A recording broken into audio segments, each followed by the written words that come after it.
Okay, so for any emergency procedures, you need to be able to leave the actual area that's involved with a chemical spill, assist any people for exiting the area, and don't ever enter a chemical spill area where your health and safety might be in jeopardy.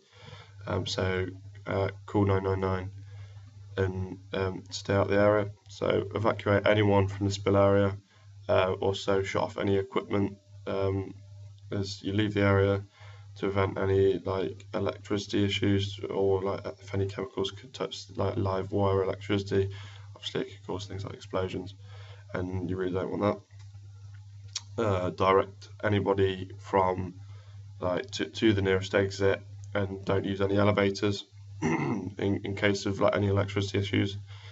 Attend to any victims that have been affected by this chemical spill, and just ensure that they're okay and get them out.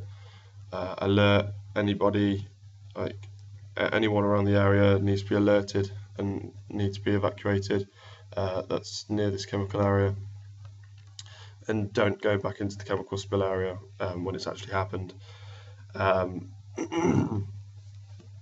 as these toxic fumes could end up killing you essentially, and damaging you at the very least.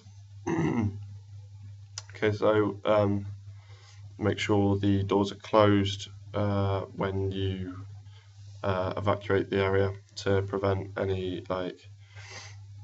more fumes like emitting around the area. Try and contain it as much as possible, isolate it, open any windows to try and get it like out of the building, but away from any other areas, without exposing yourself to any of these fumes. Close off the room, report to 999 for basically any spills that involve injury requiring medical assistance, anything that could be involved in a fire or explosion hazards, anything that could be like potentially just life-threatening, and things like that.